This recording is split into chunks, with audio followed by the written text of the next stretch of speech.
Hey, what's going on, everybody? It's after work. It's some kind of holiday in September. And I'm working on a holiday, which is great. I always volunteer for the holidays. I think I because of any shift differential or anything like that. I just like working on holidays. And it's kind of interesting to see how a whole office that's usually, I don't know, 15, 20 people all busily humming along and working can be reduced to just 3 nurses that can, drive around and do all the stuff. So we can be pretty self-sufficient with a skeleton crew. I started off with a 4-patient assignment, and then some calls came in from the answering machine, not the answering machine, the answering service. The weekend supervisor called me and asked me if I could take on another visit. I'm like, yeah, sure. Because I got everything done in a pretty good amount of time today. 45-minute visits, and I sort of planned out my day so the order in which I went to them made sense geographically, It's kind of like the traveling salesman problem, except it's the traveling nurse problem. Same basic idea, though. And so I got to catch up on a couple of people that I hadn't seen since admission, and the rest were people I'd never seen before, which was pretty interesting. People I had read about in the clinical blast emails, but people I hadn't actually laid eyes on myself. Yeah, nice bunch of people. Good looking group. Yes. Had lots of fun. Got to hang out with one of the home health aides because I was there at one of the patients' houses with one of the home health aides, and she's one of my favorite people. She's really great, so she's always nice to talk to. This particular home health aide had been nurse's aide on an oncology unit for like 10 years or something like that. Really phenomenal caregiver.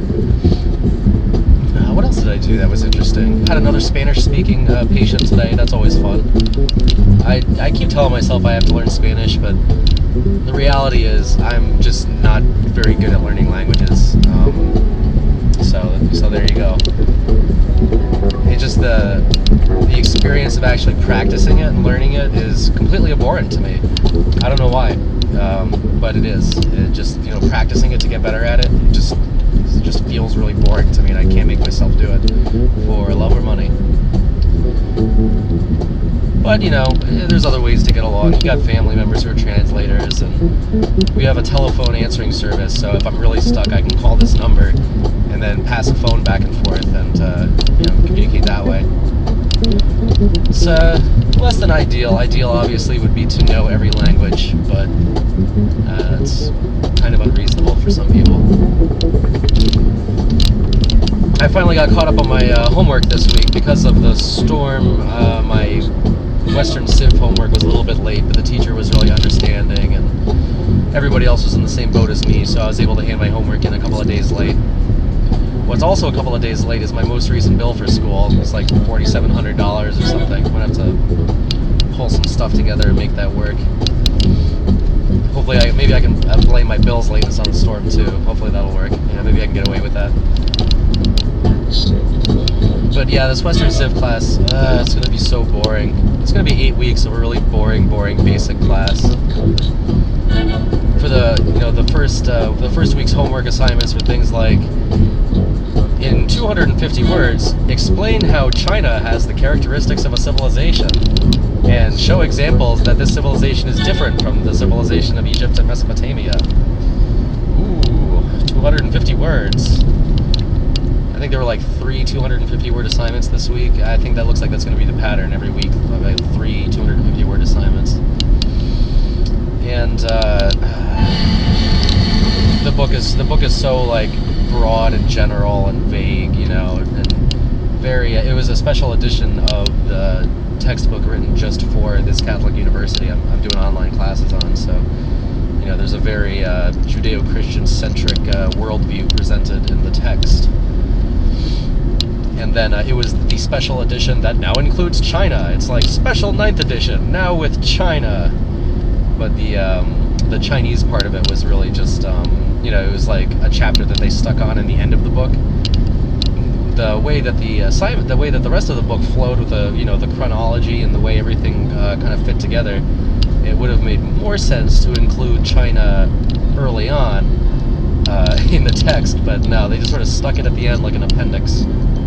Not the anatomical appendix, mind you, the lexicographical appendix.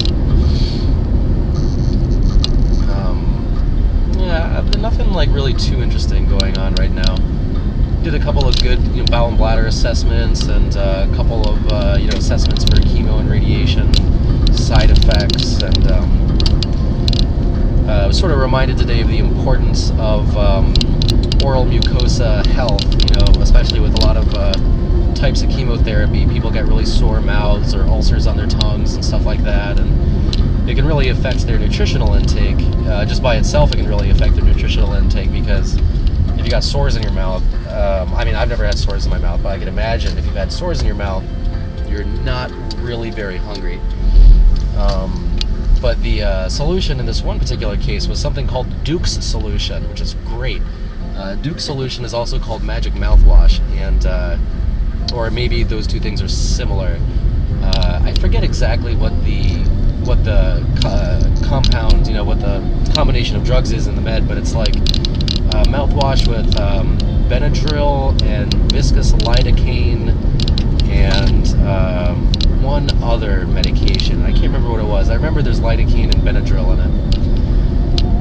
But it seems to work great, and this person started taking it, and their mouth was all healed up. It looked perfectly normal and healthy, and then their appetite came back and they started eating, which is good, because when you're between chemotherapy treatments, you really want to stock up on all of the metabolic storage you can get, because you might be less hungry later, so you want to carb up while you can.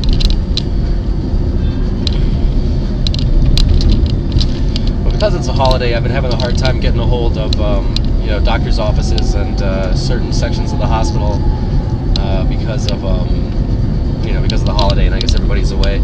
So there was a couple of things I wanted to figure out for people, like schedule discrepancies and a couple of things like that I wanted to disambiguate that I couldn't do because the only person I could get on the phone was an on-call MD, and they don't know off the top of their heads what people's schedules are. I need to talk to the office people that are all gone right now. So kind of it takes a little planning and planning ahead and figuring stuff out to get all that working.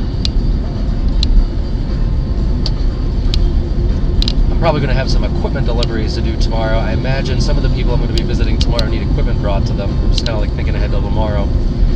And the kind of equipment that we give out are things like, not give out, but lend to people, are things like shower benches, so you can take a shower sitting down, and wheelchairs, commodes. I think we've got baby monitors, although I never call them baby monitors, just like I call diapers incontinence briefs instead of diapers, and baby monitors, walkie-talkies or radios,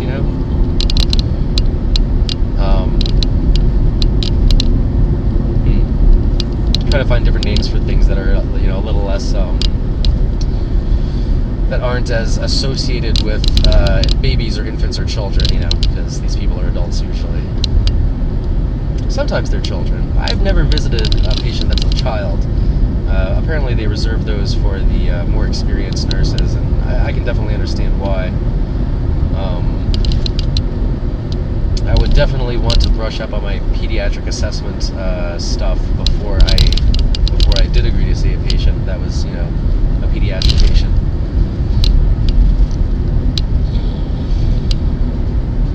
So it looks like I'm working tomorrow and the next day, and then I'm getting a haircut on Wednesday. So not next time you see me, but the time after that, I'll have a different look. My boss actually mentioned it to me the other day when she was talking to me about something else. She kind of what's the word? She kind of subtly hinted that maybe I should trim my beard or something, or cut my hair. So yeah, the beard was fun while it lasted. I don't know if I'm going to trim it or just get it all shaved off completely. I don't have any fancy shaving stuff at home, so I'm going to have my hairdresser do it when I go in for a haircut. Mostly just going to get the back stuff cut, try to keep some of the length. But yeah, this is the most beard I've ever had. I've never had this much of a beard. Maybe I'll bring it back for winter time.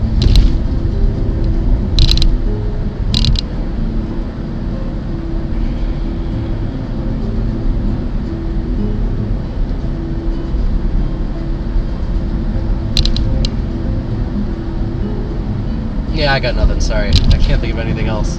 We'll pick this up later.